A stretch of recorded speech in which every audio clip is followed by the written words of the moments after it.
अस्सलाम वालेकुम dear students, welcome to crack the concept with Shahbaz. आज हम शुरू करते हैं नाइन्थ क्लास की फिजिक्स का lecture number 1 and that is introduction to physics. So after this lecture you will be able to define physics and explain its scope, recognize the role of physics in the development of science and technology, and the last one, identify real life applications of physics in everyday life and modern inventions. So first one अगर हम study करें what is physics, physics आपके पास है क्या चीज।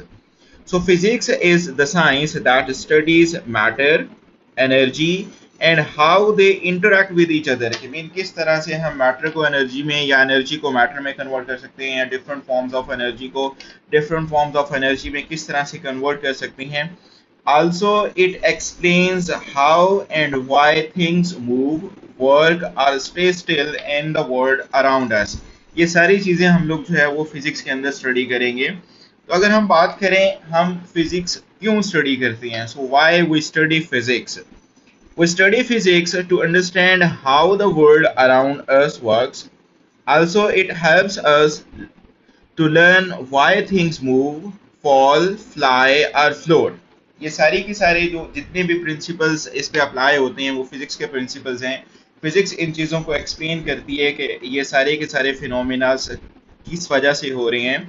Physics explains everyday things, for example why the sky is blue, how cars move और how electricity lights up our Holmes.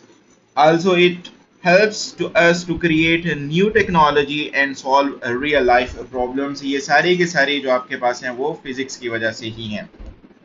तो अब अगर हम बात करें कि फिजिक्स साइंस में किस तरह से इन्वॉल्व है, तो physics is the base of all the sciences. अगर हम केमिस्ट्री की बात करें उसमें भी फिजिक्स यूज होती है, बायोलॉजी की बात करें उसमें भी फिजिक्स यूज होती है। So it helps us understand how things works. For example, biology uses physics to explain blood flow, कि किस तरह से आपके जो है वेन्स के अंदर ब्लड किस तरह से फ्लो करता है। फिर उसके बाद मसल्स या मूवमेंट है, बोन्स की मूवमेंट है, वो उस पर जो है वो आपके फिजिक्स के प्रिंसिपल जो है वो अप्लाई होते हैं। इसी तरह से chemistry uses it to understand tiny particles and reactions, कि किस तरह से। अब केमिस्ट्री में तो हम सिर्फ ये स्टडी करते हैं कि जी हाँ जी जो है वो दो चीज़ों ने आपस में रिएक्ट किया और ये चीज़ बन गई। फिजिक्स हमें ये बताती है कि उन्होंने आपस में रिएक्ट क्यों किया, why they react with each other. Similarly अगर हम बात करें फिजिक्स एंड टेक्नोलॉजी की, so physics is behind all the technologies we use. जितने भी हम लोग टेक्नोलॉजीज यूज कर रहे हैं, हमारे स्मार्टफोन्स हो गए, हमारा मोबाइल हो गया, लैपटॉप हो गया, कंप्यूटर हो गया, रॉकेट्स हो गए, जितने भी इस तरह की आपके पास सारी की सारी चीजें हैं, व्हीकल्स होंगी, these all works on the principle of physics. It helps us understand how things works and create new inventions, के जो आपके पास जो है वो day by day new invention जो है वो हो रही हैं। The next one is branches of physics. There are lot of branches of physics जिसके अंदर यहाँ पर जो है वो हम लोग कुछ को स्टडी करेंगे। The first one is mechanics. Mechanics क्या है? Mechanics is the study of motion and forces acting on objects. किसी ऑब्जेक्ट्स के ऊपर फोर्स एक्ट करना और वो मोशन में आती है या अगर वो स्टॉप हो जाती है, इस सारे को हम लोग स्टडी करते हैं मैकेनिक्स के अंदर। The next one is quantum physics, the study of physics, the study of the behavior of matter and energy at very small, जैसे मीन एटॉमिक लेवल की अगर हम बात करें, सब एटॉमिक लेवल जैसे इलेक्ट्रॉन्स, प्रोटॉन्स, न्यूट्रॉन्स, उसमें भी और जो है वो आपके पास सब पार्टिकल्स मौजूद होते हैं, उस चीज़ को हम लोग क्या कहेंगे? क्वांटम फिजिक्स कहेंगे।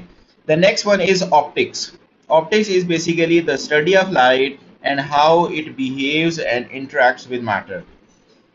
Next branch is thermodynamics. Therm मतलब heat, so the study of heat, energy and the laws that govern their transfer, किस तरह से heat जो है वो from one place to another place transfer होती है, ये सारा हम लोग थर्मोडाइनमिक्स के अंदर स्टडी करते हैं।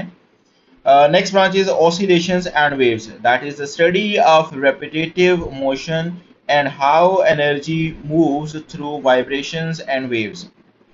नेक्स्ट ब्रांच की बात करें that is electromagnetism. Electro mean electricity, magnetism mean magnetic field. So the study of electric and magnetic fields and how they interact, that is known as electromagnetism. अब अगर हम बात करें कि इस हमारे आज के लेक्चर से रिलेटेड किस तरह से आपसे क्वेश्चन जो है वो पूछे जा सकते हैं।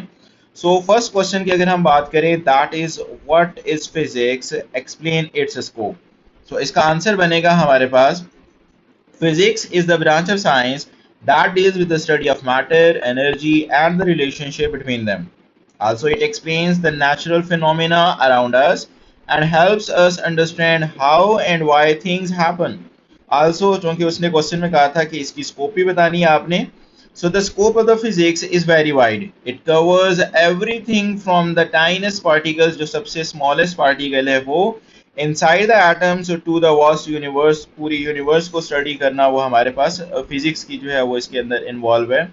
It includes topics like motion, force, energy, electricity, magnetism, light and sound. अगर हम सेकंड क्वेश्चन की बात करें, why do we study physics, also give the reasons. इसका आंसर बनेगा, we study physics to understand how the world and universe work. It helps us know why objects move, fall, or float, and how energy changes from one form to another. Studying physics also helps in developing logical thinking and problem solving skills. Moreover, physics is the foundation of all engineering and technological developments, making it essential for modern innovations and solutions to real world problems. ये आपने अपनी wording में भी जो है वो बता सकते हैं, जरूरी नहीं है कि आपने ये सेम टू सेम वर्डिंग जो है वो आपने आंसर में लिखनी है।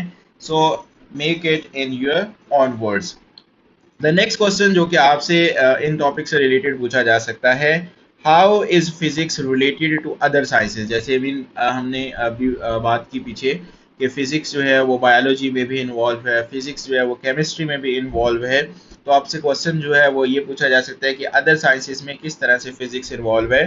Physics is known as the fundamental science because it supports other sciences. In biology, physics helps us in understanding process like blood circulation and muscle movements, जिसको हम लोग बायोमैकेनिक्स कहेंगे। इसी तरह से अगर हम केमिस्ट्री की बात करें, in chemistry physics explains the behavior of atoms and molecules through concepts like energy levels and atomic structure. Even in environmental science, physics helps understand climate change and energy conservation. Thus, physics provides the base of all the scientific studies. ये आपके पास, इसको भी आप अपनी wording में इसका answer दे सकते हैं। नेक्स्ट अलग से क्वेश्चन पूछा जा सकता है कि what is the important of physics in the technology. Physics plays a vital role in the development of modern technology. For example, it helps us understand the principles behind mechanics and electronic devices.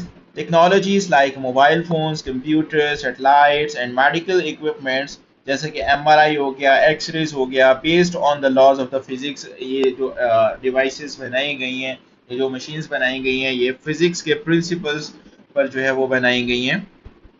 Engineers and inventors use physics concepts to design and improve tools, mechanics and systems that we use in everyday life. तो इसका मतलब ये हुआ, overall अगर हम बात करें तो फिजिक्स का हमारी ज़िंदगी में बहुत ज़्यादा इम्पोर्टेंस है। जो हम लोग आजकल लग्जरी लाइफ गुजार रहे हैं, हम इतने कंफर्ट लाइफ जो है वो गुजार रहे हैं, तो ये आपके पास जो है वो फिजिक्स की वजह से है। फिजिक्स के प्रिंसिपल्स को यूज़ करते हुए हम लोगों ने जो है वो अपनी लाइफ को इतना ज़्यादा इजी बना ली है।